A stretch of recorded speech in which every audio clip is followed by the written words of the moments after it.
Broadcasting from Cincinnati, you're listening to the Ringside Reporter podcast. All the news from the world of boxing right here. Well, I'm talking to you the way I want to talk to you. Now, here's your host, Eric Lorda.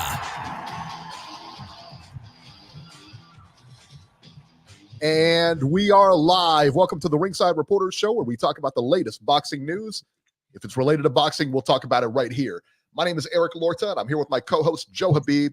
We got a great show for you today, and if you want to call and ask questions, 323-870-3857. Let's get it started. ESPN, O'Shaquie Foster versus Abraham Nova, 12 rounds for Foster's WBC junior lightweight title. O'Shaquie Foster wins a split decision over Abraham Nova by the scores of 116-111, 115-112 for Foster. The other judge had it 114-113 for Nova.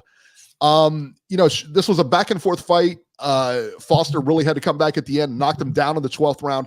That was a clear knockdown, too. You saw him coming in. He fired the shot off, and you just saw his legs go forward, and you knew he was going back, and you just knew, man, it was like, oh, man. Of all the times to not get knocked down if you're Nova, that was the time. But that being said, listen, man, O'Shaquie Foster did what he had to do. He won the fight. But I got to be honest with you, Beeb, and I don't know about you. I've never been impressed with Foster. Like, really? Never. No. Okay. I have never been impressed with Foster at all. I disagree. Really? Yeah. What does he do? What does he do to stand out? Well, here's the thing. Make him an elite fighter. What does he do? Remember what they used to say about Marvin Hagler? He did everything good, but nothing great. Okay. Now, again, baby, comparing O'Shaquie. No, what are you comparing Foster to Hagler? I'm just using that. You're from Boston. From Boston. I'm a Leonard fan. But anyways, I think you can apply that same statement to O'Shaquie Foster, because this is a guy, right, who's effective on the front foot as well as the back foot. He's a good counterpuncher. He can fight on the inside. He can fight on the outside. I think he's very crafty. He's really good at controlling the pace of the fight, and he knows how to switch things up and give you different looks. He makes adjustments throughout the course of the fight. So in this fight, you saw in the beginning, I thought it was a pretty even fight, right? Yeah. Because I thought that O'Shaquie Foster was kind of playing the counterpunch role. He was letting Nova come to him a little bit. And Nova was doing a good job with the jab, and he was doubling up the jab. So I noticed what O'Shaquie Foster started doing was he started kind of making subtle steps and made Nova have to reset his feet from the outside, right? And then he also started getting on the inside, roughing up Nova a little bit, smothering Nova. And the thing is sometimes when you look at O'Shaquie Foster, and he's so deep in that pocket, and he's wrapped up with one arm, right? And he's able to squeeze off these punches when his opponent must be saying, "How is he getting this stuff off? Because I can't move my arms, but this guy's able to squeeze these short uppercuts, these short, like he throws these like 45. He's like here, and he's like this, and he's like this, throwing punches, but he's getting leverage on them on the inside. So there's a lot of subtle things this guy does, and he makes you fight when he wants to fight. In other words, so when Nova was coming forward, he was stepping back, and even though Nova was getting stuff off, he was countering him. He was doing a lot of catch and shooting. He was starting to roll, the right hand a little bit. And there was times when Nova was I think looping and loading up with that right hand, and then after the first 2 rounds, then he just started shooting it, and he was having some success with it. But O'Shaquie started kind of getting under it. He started rolling, started taking the little step, and he started just making the adjustments. And then once he saw that Nova was expending a lot of energy early, because I got to give Nova credit. He fought his ass off. He really did. Yeah, he really did. But it came this close. Yeah. You know what I mean? Because he exerted so much effort trying to track O'Shaquie Foster down, and even when he had him up against the ropes, O'Shaquie was still shooting those short counters and uppercuts and hooks and 45s. he was still shooting those short shots up close, right? Yeah. When he lulled Nova in, because Nova thought he had him. He was applying pressure. He had him pinned, but O'Shaquie was the one who was getting the shots off, and Nova was somewhat smothered up close. But then, 7th round, different ball game, because Nova expended so much energy. You could see that he was getting tired, and his offense started to dissipate a little bit. His output started to dissipate a little bit, and that's where O'Shaquie started to body him up close, started to muscle him, started to pull on him and push on him and grab him and turn him and maneuver him, release, then punch off the clinch. And thought it was a masterpiece the second half of the fight. I only gave Nova one of the last 6 rounds. I thought it was like 5-1 in the second half. You got to like when you see stuff like that, in the sense that when you see a fight shift, because you know an adjustment was made and the other guy can't make the adjustment. That's right. They can't adjust to you. That's a big deal. A lot of that goes to the corner. It speaks to the corner a lot of times. But yeah, I mean, when they make those adjustments, it's beautiful. It's like when you're aggressive with him, and this guy's poker faced, he's very poised. You can watch him throughout the course of the fight. He never panics in there. It gets overzealous. So you know how some fighters, when their adrenaline starts throwing, they go crazy, they get wild. This guy's like, I'd love to check his heart rate during the fight, man. It's probably at like 50 beats per minute. This guy's just so relaxed in there. So when his opponent is pressing him, he just lays back and sucks them in. But then when the opponent decides he wants to back off, then he just goes on the offensive and explodes. Because the guy's very fast twitchy too. When you watch him throw these shots, he's all fast twitch muscle fibers. He's very explosive. He's not like when I say explosive, he's not a one-punch knockout guy, but he's just really quick, and he really gets to like throws those short, quick shots like boom, boom. He's explosive in the way he can generate quick movements. He's very quick, right? And he's crafty, but he's not like he's decent puncher. Don't get me wrong, but he's just not like a concussive puncher.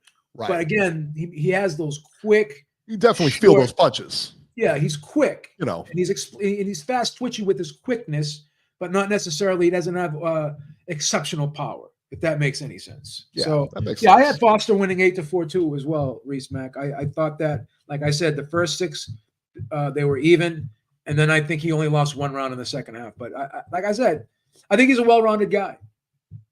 And I think on any given night he could beat anyone. Does he beat Navarrete? He could. I think I'd pick him. Yeah. I do. I'd pick him. I think I'd pick him. Okay. Because I think on the inside, when Navarrete wants to work, I think he can muck it up a little bit, grab him, and he can start doing a lot of that up close, crafty work. And I think he could force Navarrete into uncomfortable positions where Navarrete's he'd be smothering him his punches. Navarrete, like again with Nova, when Nova was up close, he was smothering his work. And that's where the crafty work from O'Shaquie Foster became very effective in those moments.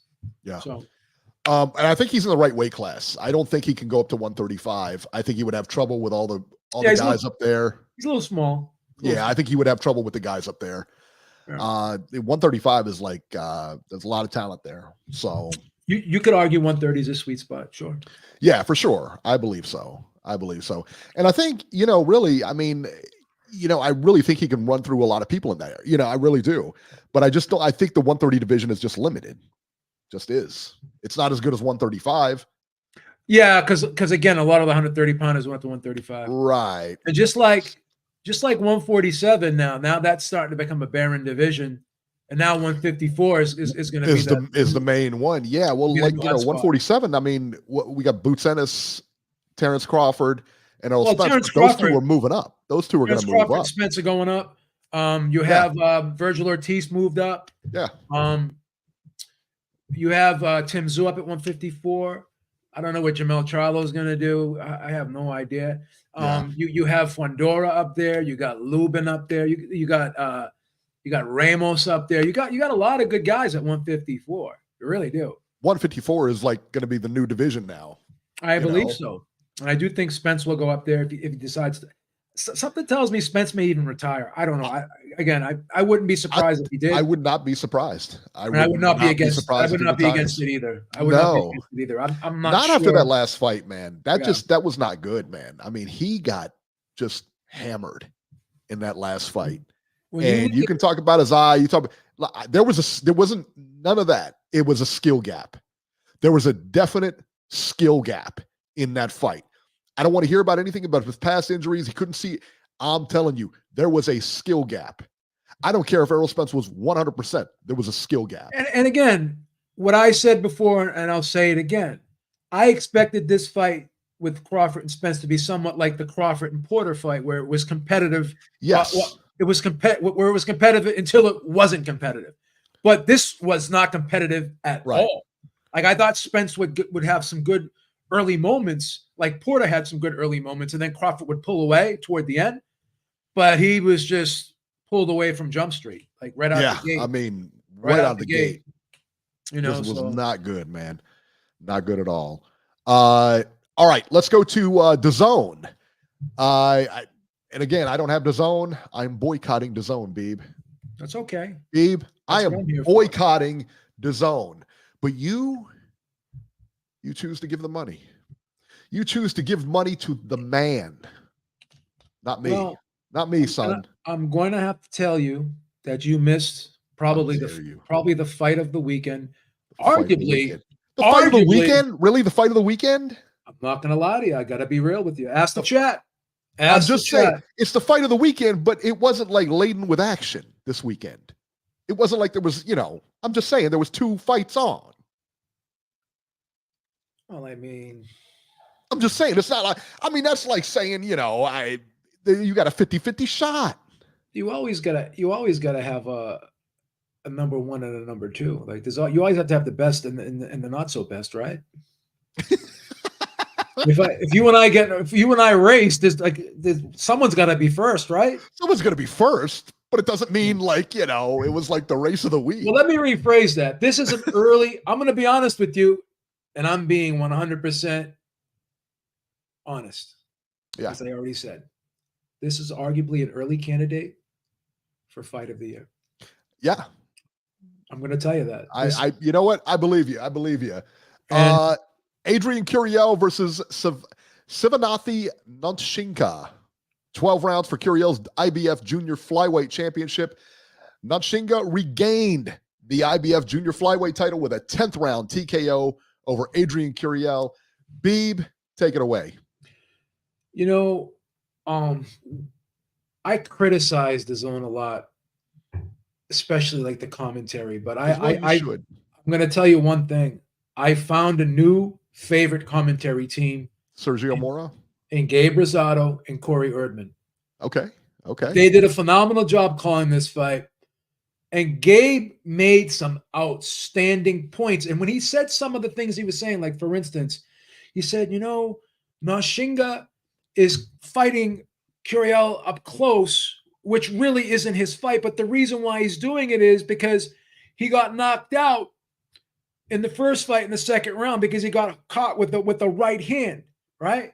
I'm sitting there saying to myself, well, I don't know, Gabe. And then as I was watching it, right, I noticed when Nutshinka did step back and create space, he uncharacteristically it was just a very stood out to me. It just was a weird thing that he actually had his left hand like this on his head.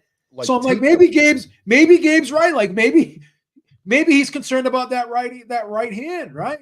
Yep. So this was a fight where I had Curiel running away with it early on, right?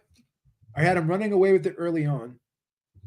And I thought in the 7th round it started to turn because he was fighting up close and he was trying to counter while on the inside, but Curiel seemed to be outworking him up close. He seemed to be a little bit more fluid, and he seemed to be getting, better angles on his punches. Where Nutshinka was like, Gabe made another point, like Nutshinka was kind of looking down, and he was like this, so he really didn't have good vision on where, so he could see like where the shoulders, so when and where the punches were coming from up close, because he was kind of looking down, right? And Curiel was really ripping, the shots to the sides, right? And Nashinga was going like this, blocking, and he was opening up the uppercut for Curiel, right? So you saw Curiel sneaking up uppercuts and stuff, but Nashinga still was landing his shots here and there, but he was just being outworked early on. Like the first round could have gone either way. Like I gave it to Nashinga, and then I had him winning rounds 8 and 9. So I had Curiel up 86-84. But what was happening was this had a similarity to the Oshaki Foster Nova fight, whereas Curiel was the guy who was kind of expending more energy. And even though he was landing good shots on Nashinga was weathering the storm, and he was landing his shots in spots, but he wasn't doing enough early to win rounds. He was being outworked, but he wasn't being hurt to the extent where his energy was sapped, where he had nothing left in the tank. So then he started creating space in round 7, right? And then things started shifting a little bit. Then he started, jabbing well, shooting that right hand down the middle, right? And Curiel was tired at this point. He was faded. He couldn't keep his hands up. And he didn't have the ability to close that gap because a lot of his energy was gone. So his pressure wasn't as intense because he was tired. And that's where Nashinga, right? Yep. Started creating space and he got some room for that right hand, and that right hand started landing at will down the pike. And then the 10th round comes around and he lands a beauty of a right hand. And Curiel goes falling back into the ropes, and he's just defenseless. And he was so tired he couldn't defend himself. And that was all she wrote. This was almost like Clubber Lang versus Rocky. When Rocky was letting Clubber Lang expend all that energy early, even though that fight was a lot shorter than this one. I'm making crazy comparisons here. But again, when Rocky goes back to the corner, oh, he's killing you. You're getting killed out there. No, he's getting tired. This is what was happening. Like, it looked like Nashinga was getting killed out there, but really he had a plan. I'm going to let this guy wear himself out. And then when he's tired, then I'm going to go to my game, which is the outside game, and I'm going to start picking him apart from the outside. And that's where I'm going to capitalize. And it was a beautiful game plan. Well, and it's funny too, because Eddie Hearn said after the fight, I was saying to myself, what are they doing in there? Like, what's this? What type of game plan is this? Like, he's just sitting there on the laying up against the ropes. He's allowing this guy to pin him up against the ropes. He's allowing this guy to fight on the inside. He's not trying to create space. But he fooled me. He had a game plan and he executed it perfectly, and it worked. But yeah, this to me, honestly, was a very entertaining fight. And to me, it was early candidate for fight of the year. There you go. I gotta be. Will there be a trilogy? No, because Nashinga wants to become undisputed at 108, and Sonny Edwards, the guy at 112 who just lost to Bam Rodriguez. Yeah. Right. I believe the former IBF flyweight champion. Yeah. If I'm not mistaken. Right. He says he wants to drop down to 108 and fight Nashinga. I don't know. That's all right. See what happens there. That's a good fight too. Yeah. But nobody wants to fight Bam though, do they? Yeah, Bam's at 112. Bam's at 112. He'll probably go to 115. I don't know if Bam's going to stay at one. He'll probably go to 115 and fight. He'll probably fight Gallo Estrada, I think. Bam, that's what Bam will probably do. That's that the guy. money for him. That guy's a problem. That guy's a real problem. That guy's a real problem. That guy is a problem. Bam Rodriguez is the man in those lower weight classes. Oh yeah, for sure, for sure. Let's talk about the Mauricio Lara fight. Daniel Lugo. They both fought to majority draw, 96-94 for Lugo, and then 95-95 twice. I mean, listen, man. I'm thinking about it. I'm like, Mauricio Lara, he was once a top guy, like a contender type of guy, a guy that, really could win on any night. I mean, no matter who he faced, he was one of those guys. And just to see him get a draw, eke out a draw here was just like, wow. Yeah, this was a surprise. He was very flat, very sluggish, and he hasn't been looking good lately. I don't know what's going on with him. I don't know what the problem is, but he just doesn't look like that explosive dynamo that we once saw before early in his career. And the guy's only 25 years old too. So yeah, I don't know. It was a close fight. I do think Lugo edged it. I thought Lara got off to a good start. Once again, this was the weekend of the tale of two fights, right? Yes, like one guy would start fast and then he would fade late. And again, this happened again in this fight. Lara got off to a decent start early on, and he just faded in the second half. He started winding up. See, the thing is this guy loads up and swings for the fences, and sometimes he misses by a mile. And if you're going to continue to do that, and you're not going to put your shots together, and you're just looking for the home run because you've scored knockouts with that monstrous left hook of yours, and if you think that's all you got to do, you're just going to bomb away and swing for the fences and open up with these wide, fat shots. And you miss those wide, fat shots, it takes a lot out of you. It wears down the gas tank pretty quick. And that's what happened here in the second half. He just was flat, and he was lucky to escape with a draw. I thought he lost. I thought Lugo edged it. I had it 90.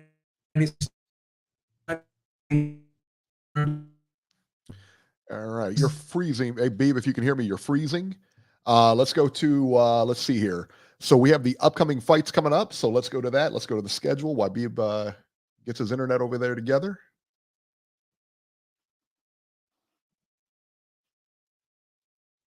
Give me 2 seconds here. All right. You're back. Yeah, I wasn't sure if that was you or me, because I guess you. Of course, it's not me. Are you kidding me? You were buffering too, so I don't know if that was. I was not buffering. I'm live, baby. What are you kidding me? I talked to the production. I talked to the production team, and they're saying that there's been some issues with you paying your internet fee. So I don't know if you were late. I don't know if you were late. Tell them to get in line. I'll tell you what. So let me just say, I thought that second half of the fight was definitely Lugo putting his shots together, being a little bit more precise with his combinations, more fluid with his combinations, and Lara was just kind of sloppy, and that's why I think he started really outpointing Lara in the second half of this fight, in my opinion. Yeah. So we'll see. All right, let's talk about the upcoming fights here. Let's see here, February 24th, and I believe this will be on ESPN. This is Takuma Inoue versus Jerwin Ancajas. 12 rounds for Inoue's WBA bantamweight title. Alexandro Santiago versus Zahunto Nakatani. 12 rounds for Santiago's WBC bantamweight. And I believe those are usually on ESPN. Well, those will be ESPN. Yeah, those will be ESPN cards. Yeah. And we'll come back and talk about that fight here in a minute. On DAZN on the 24th, Saturday, Edgar Berlanga versus Padraig McCrory, 12 rounds super middleweights, and Pablo Cesar Cano versus Shakram Gayasov, 12 rounds welterweights. Antonio Vargas on the undercard versus Jonathan Rodriguez. Andy Cruz versus Byron Zampira Rodriguez, 10 rounds lightweights. Not a bad card. That's actually not a bad card. I don't hate that card. I really don't. I'm telling you, the zone schedule is not that bad this year. You're gonna there's some decent fights on here, man. But is it worth? I don't know. Well, the problem is when you compare it to the ESPN Plus app, I think the ESPN Plus app is better value for your dollar, in my opinion. Yeah. And that's it for that. But let's talk about these two fights here. Let's talk about the ESPN fight first. Takuma Inoue versus Jerwin Ancajas. So, Beeb, Ancajas was one of my favorite fighters. But he's been on a skid as of recently. He won his last fight by knockout, but prior to that, he lost two straight decisions. Not good. He's on that skid. Typically, I would take Jerwin to beat Inoue in this fight. You know what I mean? But I think Inoue is the guy. They're fighting in Tokyo. He's gonna be tough to beat over there. It's tough to go over there and beat one of their guys. It just is, man. They have, and I'll tell you what, those guys are like rock stars over there. You know, so it's going to be an uphill battle for Jerwin. Jerwin, I think, has an outside chance. He's got an outside chance. I'd love to see him win the fight, but I just don't think he will. Yeah, Inoue is not a super duper huge puncher. He's only got 4 knockouts in 19 fights, but again, he's a sharpshooter, bro. He's a sharpshooter. He's a pinpoint accurate puncher, right? And he fights at a fast pace, and I think he'll fight this fight at a distance. And Anakajas is going to try to smother him and swarm him and get him on the inside, but I don't think he'll be able to get past Inoue's jab. Inoue's got a great jab, and like I said, he knows how to create space very well, and he fights very well. He's a good fighter. I mean, he's not his brother, but he's still pretty good. You know, it's not like he sucks. Yeah. He's still pretty good, man. Yeah, he'll use his height and his reach. I mean, 5'5" is a pretty decent size, you know, for guys in this weight class. So right. You know, what is it? 108, right? What is it? 108? It's actually Benham's the 118. 118. I'm sorry. Yeah. Yeah. So it's only 10 pounds off. That's not bad. Yeah. So I think that he'll be able to outbox and outmaneuver Anakajas. Yeah, I think so too. I think Jerwin, his best days are kind of gone. You know, he was exciting, you know, back in his prime and stuff like that. But I think he's on that skid though. I really do. And I think it's a good time for Inoue. I really do think it's a good time for Inoue to take this fight. Having a big name like him on your resume is gonna, you know, it's gonna propel him. So let's talk about the DAZN card. Orlando, Florida. Edgar Berlanga, who wants to be in the Canelo sweepstakes, versus Padraig McCrory, 12-round super middleweights. Beeb, I got to be honest, I don't know much about Padraig McCrory. Me neither. I don't. I've never heard of him. I don't know much about him at all, other than he's a boxer and he's fighting Edgar Berlanga. So I'll be honest. I mean, you know, Edgar should win this fight, but it's not a case of how you win, or it's not a case of whether you win this fight. It's going to be how you win this fight. And if he wins in spectacular fashion, if he goes back to the Edgar Berlanga of, you know, 5 or 6 fights ago where he's knocking guys out in the first round, we could, you know, potentially that could be a big one. Well, here's my problem with Edgar Berlanga. We're 21 fights in, and there hasn't been that step up breakthrough fight yet. You know, I think that you know, the Jason Quigley fight, I don't know. Is that what you want to call? I mean, it's a step in the right direction, but again, like, I don't know. Jason Quigley, I'd like to see him in there with a guy like Munguia, to be honest with you. I don't know why they just can't make that fight. That's the fight that I would love to see. That's the money fight, I think, for those two. I really do. And you know, Edgar Berlanga started off so hot. I mean, like white hot. You know. And all of a sudden, when that knockout, you know, I don't even know. I think it was after his knockout streak ended, Top Rank dumped him. And you got to wonder. Yeah, I mean, somebody saw something, because you got to wonder, why would Top Rank get rid of that guy? Undefeated, knockout streak. They saw something. Just wasn't improving. You know, another fight that. But they didn't. But they don't. I think. They don't think he could have been proved. They couldn't have stepped him up, because if they would have stepped him up, he would have lost. I think they felt they took him as far as they could. And you know, another guy he could be fighting is like a guy like Diego Pacheco. It's another guy. So you have to add, maybe a Jesse Hart. It's another guy. Like these are kind of, you know, decent step up fights. You have to ask yourself why they're moving him so slowly. There's got to be a reason why. And I think, hate to say this, really do. It seems to me like Eddie Hearn is getting ready to cash this guy out against either Canelo or Munguia. That's just my opinion. And I don't think, and again, I don't want to be too disrespectful to Berlanga here. I think Eddie knows what he has. I think sees that this guy has a personality. He's got a following in New York, Puerto Rican fan base, and I think he feels as though he can get one or two big fights out of this guy. And if he wins, that's great. But if he loses, then at least I cash. At least I'm getting some. I got a big fight out of a big fight here and there out of him. That's what I think they're doing. Right. I don't think Eddie's looking at this guy, for the long game. For the long game, no. I don't. I don't think he can. I don't think he can, because how many people can you feed him before you say, man, this guy's got 20-some fights. Is he ready for a title yet? You know what I mean? And he's not. And there's just a ceiling. And I don't understand. I don't know. I don't know about the guy. Is he not trainable? What is the issue with him? Is he just, does he fall in love with his power? That was a problem. And you know what? I don't know if you can really blame Top Rank for it, but I tell you what, they're the ones that kept that streak going and kept him undeveloped. I mean, they did. I mean, you got another guy in Diego Pacheco that's 20 fights, 17 knockouts, another bomber. So if you can't do the Munguia fight, do the Pacheco fight. I mean, Eddie Hearn promotes both guys, Pacheco and Berlanga. Why not do that fight? Pacheco, I think, Pacheco is the guy that I think Eddie Hearn believes in. He's the guy that Eddie's investing in.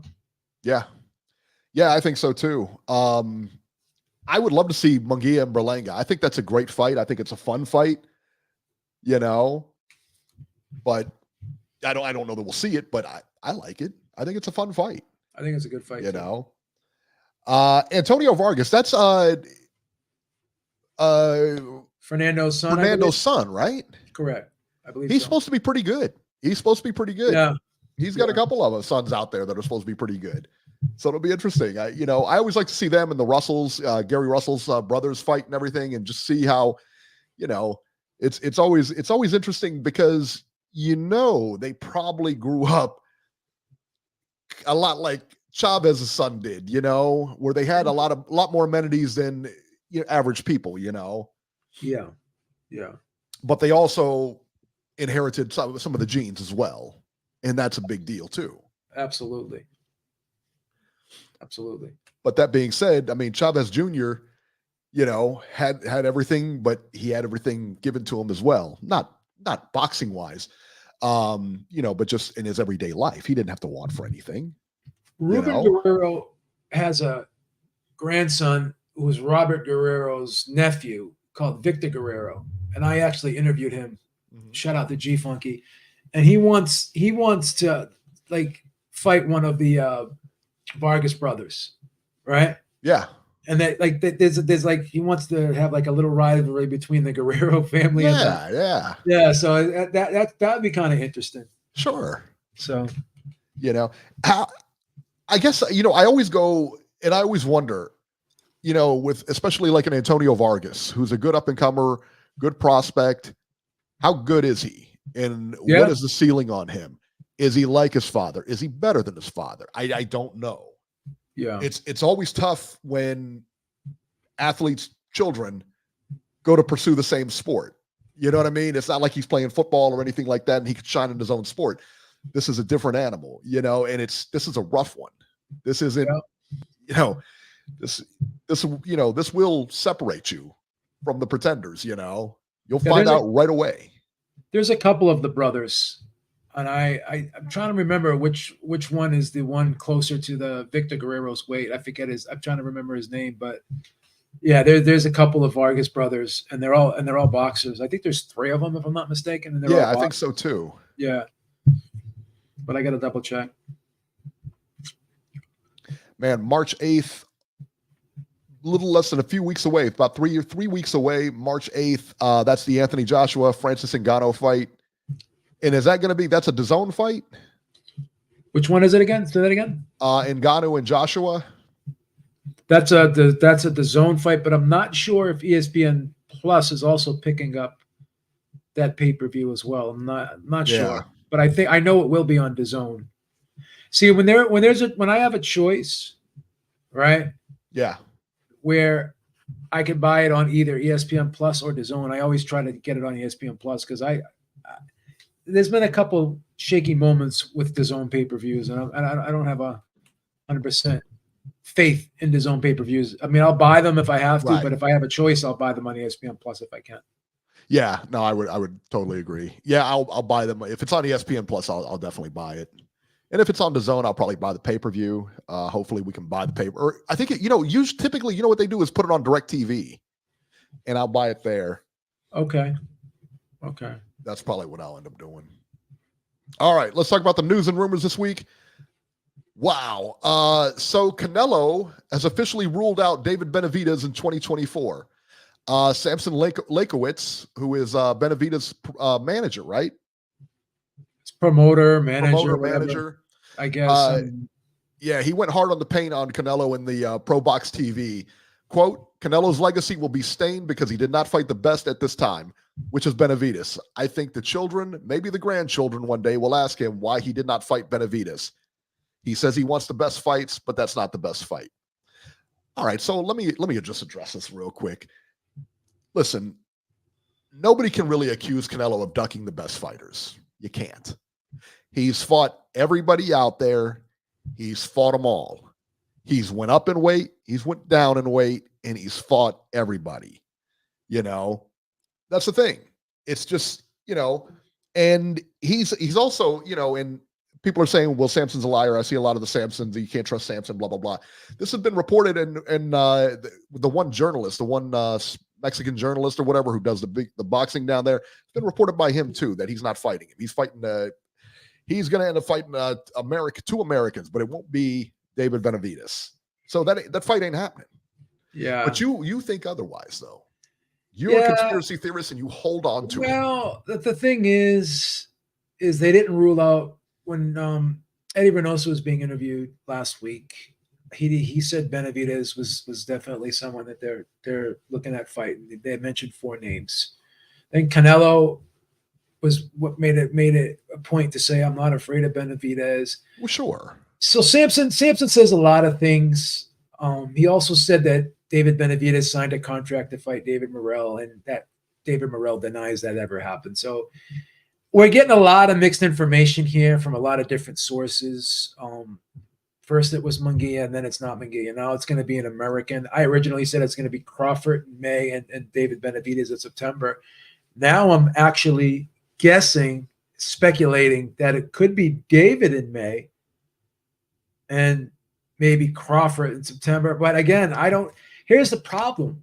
I don't think Canelo is going to win either one of those fights if he fought either one of those guys. I don't think I'm picking Crawford if he fights Crawford. Yeah, I'm picking Crawford if he fights Crawford, and I pick Benavidez if he fights Benavidez. So the thing is whoever if he fights, it's going to be an American. I highly doubt it's going to be Jamal Charlo. I really do. Jamal Charlo came out and said, I haven't even talked to Al.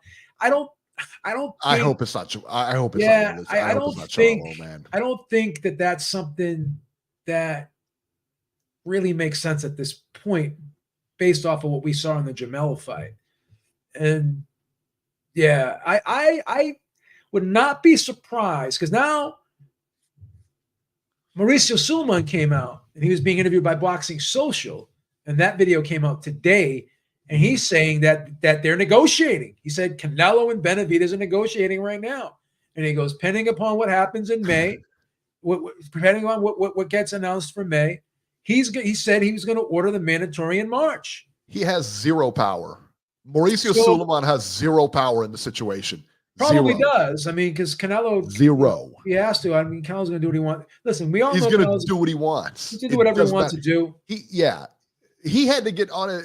Sulaiman had to get on his knees to get back in Canelo's good graces because Canelo hated that dude. So originally, I said it's going to be Crawford in May. Now I got you on board with Crawford in May. You're starting to. I'm down with that. Yeah, I think that's a fight, man. I think that's a good fight. But now I'm starting to second guess myself and say maybe Benavidez just might get this fight in May. Stop it. I'm really believing this. Why? What makes you think Benavidez is going to get this fight? I'll tell you why. Because Eddie Reynoso made a point to mention him in the interview, and he made Of course he did. And he also made a point to talk at length about how Canelo Alvarez is not afraid of Benavidez. Well, sure. Right? Well, of course.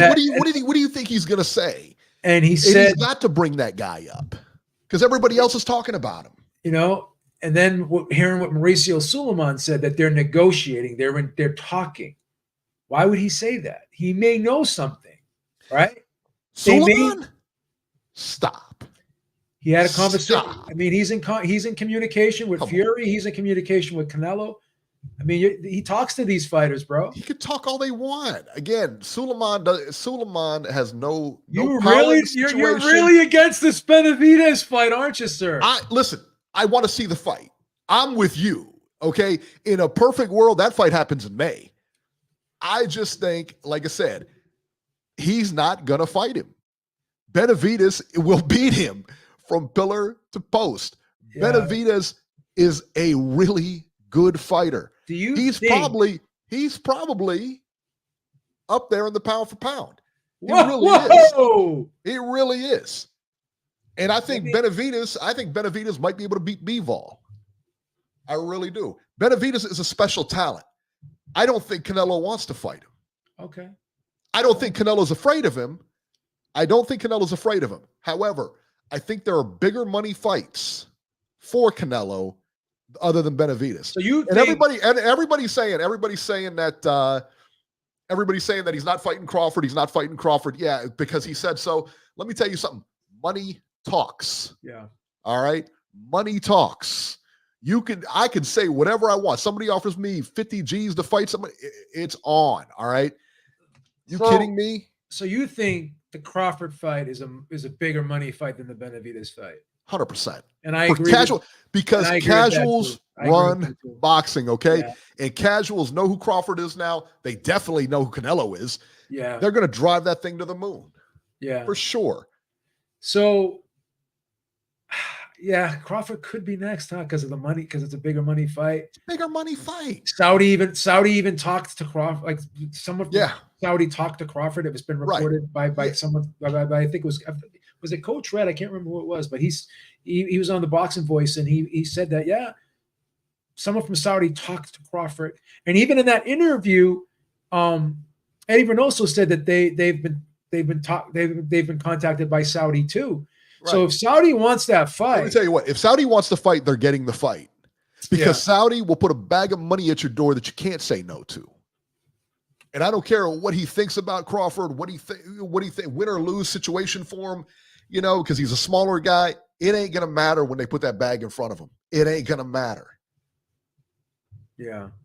So you think I don't care how much scruples you think you have. When they put that bag in front of you, you're taking it, son. I said it was Crawford next too, but after hearing what Suleiman said, it looks like he slipped up and said that they're already negotiating. So I don't know, man. Suleiman doesn't know anything.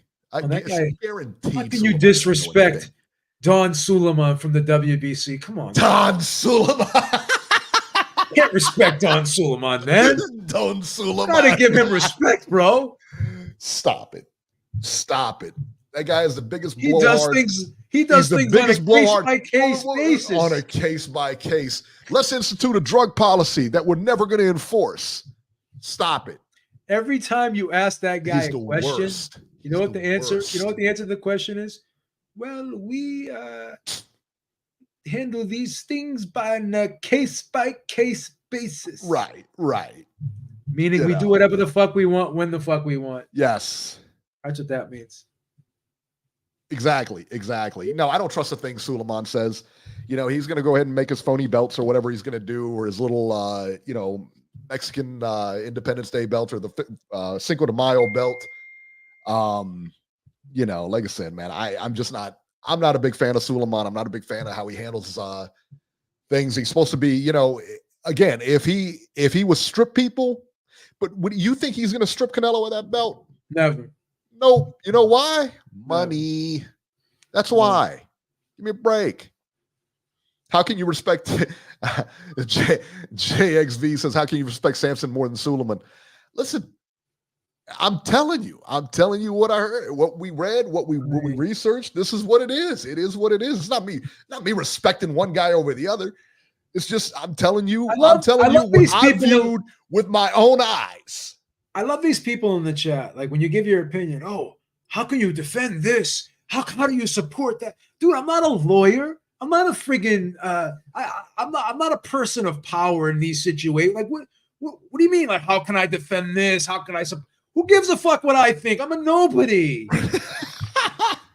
They say, oh, B, how could you support this? How do you defend that? Why don't you do this? They don't give a fuck what I think. They fucking give me the, hey, what Who's asking us, you know? I'm going to call up Suleiman and tell him what's supposed to fucking happen. He give me this. Love these people in the chat. How do you support this?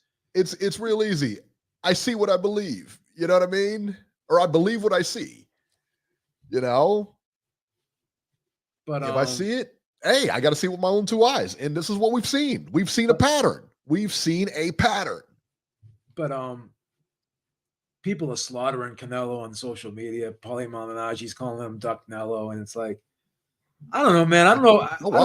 I don't want to go down that road, man. I mean, like you said, the guy's walking in the Hall of Fame. The guy is a first ballot Hall of Famer. He's a first ballot Hall of Famer. Questions asked. He's done things that no other fighter has done. You know what I mean? So I don't think we've never had an undisputed champion at super middleweight in the 4-belt era ever, right? This is the first time. That's a milestone, right? Yeah. Yeah, that's the thing. So you got to give the guy credit.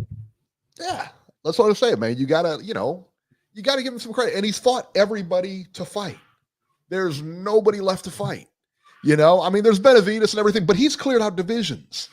He's fought everybody. Yeah. You know, this is, I mean, and again, like if he were to retire tomorrow, you got to ask yourself, if he were to retire tomorrow, is this guy going to the Hall of Fame? Yeah. No question. Do you really think Canelo Alvarez is going to be sitting in his rocking chair one day smoking a pipe, and you think his grandchildren and his children and grandchildren to be walking up to him and go, "Hey, Papa, why did you fight David Benavidez like in 20 Nobody years?" Cares. Like nobody. When is Suleiman really like? They're not even gonna, they're not even gonna remember Benavidez at that point. They're not gonna care. What is this guy even saying? Give me a break, man. Stop it. Papa, why did you fight David Benavidez? And this was Lekovich that said this. Oh my God. Talk about being dramatic, bro. Jesus I'd be salty too. Because that's a huge payday. Everybody wants the Canelo sweepstakes because it's just that. It's the sweepstakes. And Mad Dog, you just hit it right on the head, my friend. Canelo is not a duck. He is the golden goose. That's it. And he can fight whatever he wants. And JC said Canelo's talking about fighting 3 times this year. Again, he could say whatever he wants. Money talks. Period. End of discussion.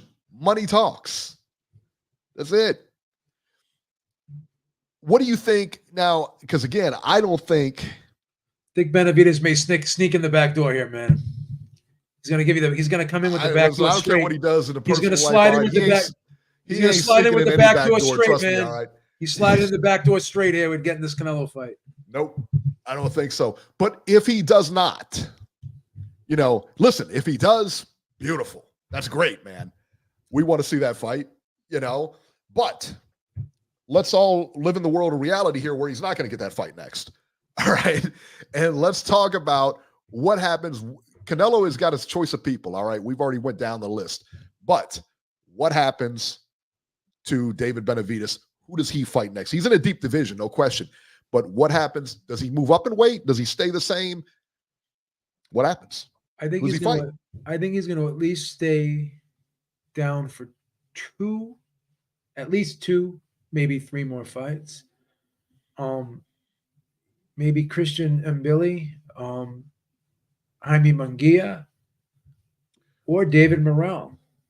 The David Morrell fight is a good fight. I think the David Morrell fight is a good fight. It's a good name. People, you know what I mean? It's probably the toughest fight for him. Yeah. It's the David Morrell fight. You listen, man. After his last fight, his fight against Plant, his last fight against Andrade, I thought Andre, like I said, I didn't know if Andre was going to win or not, but I thought he would put up a good fight. I thought it would be a very close fight. Yeah. It wasn't. It wasn't, man. Benavidez is a different kind of guy. He is a different kind of guy. Good performance. I can't. Very good performance. Andres Martinez says, does anybody remember Roy Jones ducking Mikuszewski? Yes. I do. Absolutely. I remember that. I don't want to say ducking. I thought he should have fought him. I don't like using the duck word. You know what? And he should have fought him. Because he would have washed Mikuszewski. He really would. He would have washed him. I don't care what continent it took place on. That was always my problem with Jones, is that, he always, and he was the A side in most of his fights, in 99% of his fights. But that being said, he should have gone over there and fought Mikuszewski, because he would have wiped the floor with him. He never fought Nigel Benn. He never fought Chris And he would have Eubank. smashed Ben or Eubank too. He would have smashed all of those guys.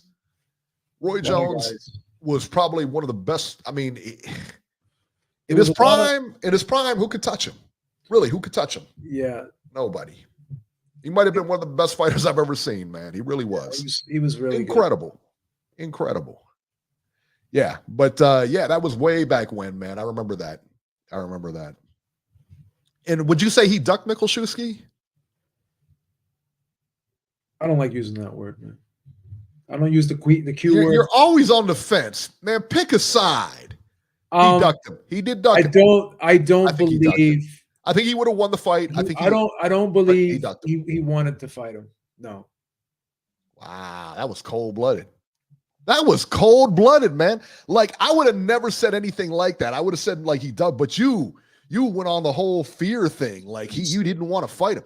That's cold-blooded. That's far more cold-blooded than anything I've ever said. It was a soft landing. That's cold, man. Soft Jesus. Landing. I gave it a soft landing. God, why do you trash these dudes, man? What's the matter with you? I do my best. I just do my best. I do my best. Josh Taylor versus Jack Catterall. Is it Jack Catterall, right? Jack Catterall, correct. Jack Catterall 2 is set for April 27th.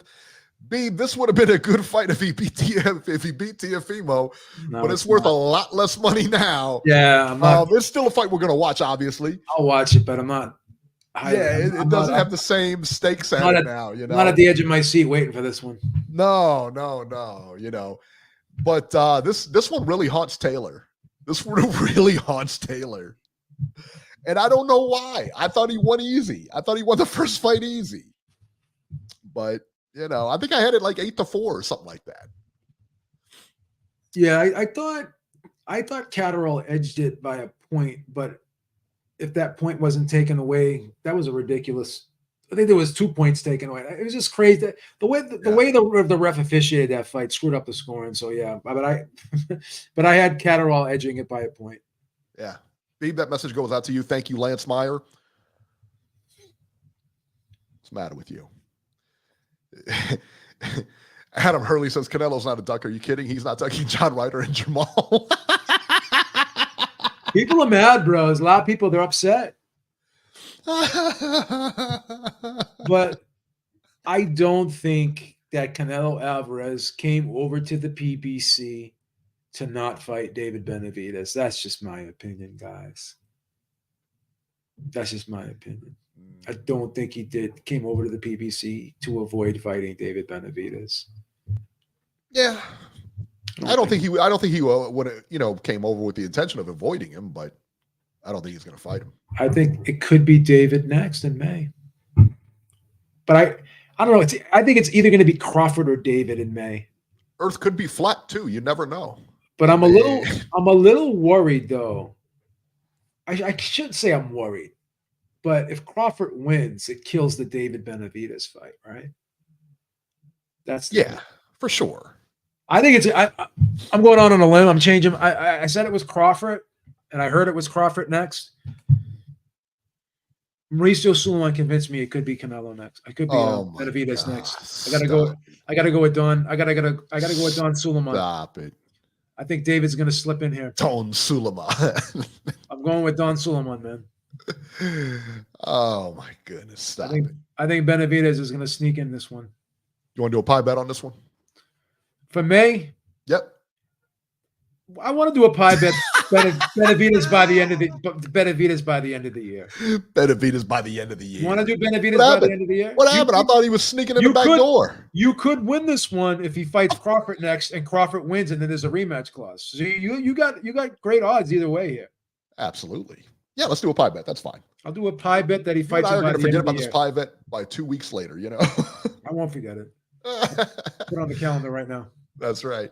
Charles Conwell signs with Golden Boy Junior middleweight. Charles Conwell has signed a multi-fight deal with the Golden Boy Promotions with De La Hoya and the gang. Conwell is 26 years old. He has not competed, Beeb, since November of 2022. Wow. He's 18-0, 13 knockouts, U.S. Olympian 2016. Did I mention? Do you know where Conwell is from? It's from Ohio. Titletown, baby. That's where he's from. Titletown. All right. It's a great Titletown. It's a good signing. It's a great signing for De La Hoya. Let's hope he doesn't screw it up like usual. This next one, Beeb, this one, it just boggles the mind to me. I don't know. Manny Pacquiao will not be eligible to compete in the Olympics. The IOC said Sunday it wrote the Olympic officials in the Philippines explaining the age limit for boxers is 40, and that will be upheld. Pacquiao is 45. Oh, geez. Listen, man, he's got multiple titles. Manny He's Pacquiao. got multiple titles. He's a legend in the sport. He's a legend in the Philippines. Why are you going to go in there and take a spot? That's Manny Pacquiao, man. You got to make special provisions for this guy. Right? Stop it. Why would you go in there? Why would you go in there and take somebody's, you know what I mean? Because he's going to go in that division and, maybe he wins, maybe he doesn't, but maybe he puts somebody out along the way. Why would you do that? Let the guys fight. It's a younger crowd, man. Let those guys are all dreamers, man. Let them, you've had your career. This is like Tom Brady coming back to play for the Michigan Wolverines again. It doesn't make sense. You know what I mean? It makes no sense. I don't know. It's a little nostalgic, though. Don't you have nostalgic vibes about this one? No, none. Not to mention, it's a different sport completely. Just leave that off the table for a minute. Completely different sport than pros. Completely different. Just like bare knuckle boxing is a completely different sport than boxing. It looks the same. It's not the same. And I don't know. I tell you what. He's got the rounds in him. I think he could, He's probably too old, though, huh? 45 to do this. I don't know. Because here's the thing. When you look at older fighters from the lighter weight class, it's a lot different than older fighters in the heavyweight division. I was explaining it to my son yesterday. Yeah, it's a lot different being, 40 years old in a heavyweight versus 40 years old and 135. Because you have to cut weight. You know what I mean? You're not cutting weight when you're in heavyweight. And not only that, it's harder to cut weight as you get older, but the other thing is your speed diminishes. Yeah. You may still have some power, your power is not the same as it was, but your speed's going to diminish. Your stamina is going to diminish. It just does. But when you're a heavyweight, you can always rely on your punch. Yes. As you get older. Last thing to go. Big Tony, thank you so much, my friend.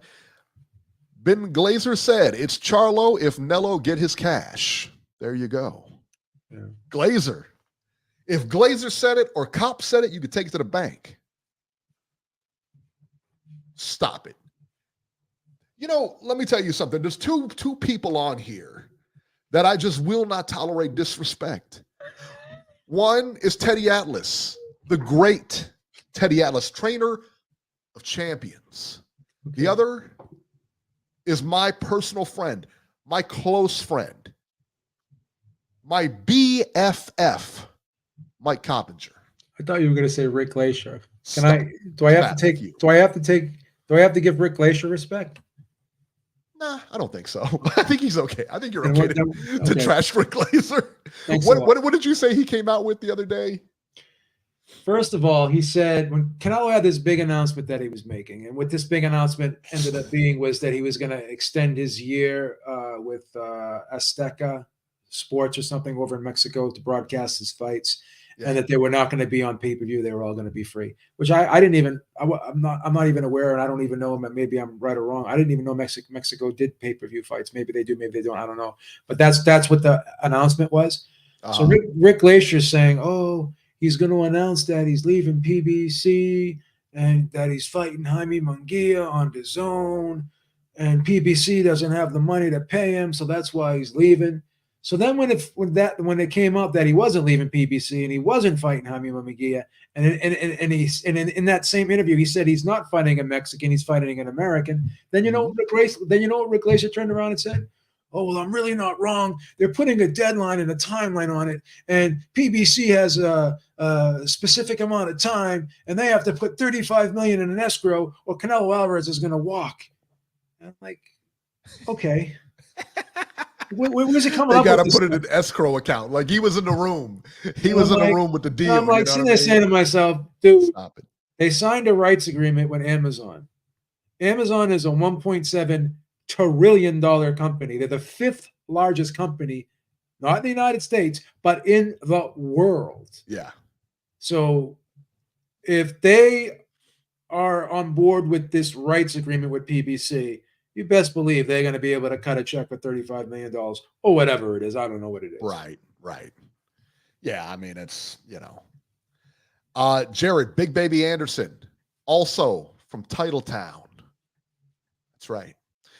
And Riyadh Mary is set for April 13th in Corpus Christi, Texas. Big Baby is the heir apparent, the champion, the uncrowned champion from Ohio. Beeb, is he the next guy? Yeah, maybe. Could be. I don't see anyone else. I don't either. I'm trying to think. Who, like, no. Jalalov? Bakhtir? Maybe Jalalov. That guy's good. That guy's pretty good. I got to be honest, man. That guy's he's pretty good. Maybe either him, Big Baby. I don't know. Yeah. I think Jared Anderson, I think Jalalov is got a bigger punch for sure. Maybe I may have to go with Jalalov here. He's a pretty Big Baby definitely could be in there too. We got to see Jalalov against some live competition. Put it that way. Sure. We've already seen Jared Anderson in firefights. He's fought all the best guys in heavyweights. What is everybody? What does this division look like in about 2 or 3 years? Will Usyk still be here? Probably not. No, I don't think so. Will Fury still be here? Fury's got one foot out the door now. But we have to consider is Daniel Dubois, because he's still young too. He's still young too, man. He just knocked out Big Baby Miller, man. That was a great win. Say what? Just knocked out Big Baby Miller. That's a great win. Who did? Dubois knocked out Big Baby Miller? He did. No, he didn't. Just knocked him out. Stop it. Just knocked him out. Day of reckoning. I'm thinking Big Baby Anderson. You're right. Oh, Big Baby Miller. The functional 350-pounder? The functional 330. The functional 330? It's funny. I always get them mixed up too. I do because they're both Big Baby. I always call Big Jared Anderson like Big Baby Miller sometimes. I always do that too. So I understand what you're saying. Yep. Give you a pass on that. But Daniel Dubois is he's only 26. Let me ask you this. I don't know. Who would you pick right now? Daniel Dubois versus Jared Anderson. Who wins that fight? Anderson. Wipes him. Okay. Wipes him. That'd be a great fight. You know why? That'd be a great fight. Because I ain't never seen Anderson quit in a fight. Are you going to do that now? Come on. Just saying. You got to show this guy some respect, man. Just saying. This guy's a fighter. He had that eyeball was floating around in his head, man. Retinal bleeding. This isn't Gladiator, man. This isn't Gladiator. We want to see guys lose their lives and lose their eyesight in the ring, man. This is not a Gladiator. This isn't blood sport. I'm just saying. You got to show some respect. I seen him win in a fight, and I see him buy out of the fight. No, I don't think that. I think Daniel Dubois, once he gets against, I would like to see, what I would like to see him and Joseph Parker. Who do you think wins, Joseph Parker or Zhang? I'm picking Parker. Parker proved he can fight the big guys. Yeah, I'm picking I Parker. mean, he just murked Deontay Wilder. I mean, for 12 straight. If you watch one round, you can watch the rest of them. I'm picking Parker in that fight. I think it's a good matchup. Parker's a very good fighter. I think it's a good style matchup for Parker. Whatever happened to Ruiz, Andy Ruiz? Is he retired now or I don't know what? what the hell. I don't know He what's just fell going off the on, mat. man. I don't know what's going on with him, man. Well, I heard he was getting a divorce or whatever. He was fooling around on his wife or whatever his wife caught him. Yeah, I think he was cheating on his wife. They're going through like a lot of drama going on in a lot of these fighters' lives right now, man. Especially you hear what happened with Deontay Wilder? His brother saying that Deontay Wilder slept with his wife or something, or his girlfriend. I don't know if it was his wife or his girlfriend. Did you hear about that? No. Yeah, Deontay Wilder, Marcellus Wilder came out and said, I don't know if it's his girlfriend or if it's his wife, but he said Deontay Wilder slept with his girl. Wow. This is bananas, bro. What's going on What here? would you do? Why would you do that, man? It's like your brother's wife or your Yeah. brother's girlfriend. Like, Yeah, what are you doing? That's not right. No. That's not right. Your brother. He's your brother, man. Why would you do that, man? That's sick, right? And he always defended him and stuff. He defended him with the egg weights and everything like that. He was like, oh, yeah, he had egg weights, whatever. I mean, but like, it's your brother. What's the matter with you? That's crazy, right? Maron. All right, guys, that'll do it for this edition of Ringside Reporter. As always, you can catch Joe Habib on Twitter or X at JHabib1. Find our YouTube channel at ringsidereporterlive.com. You can find me on X at Ringside73. And guys, we will see you next week.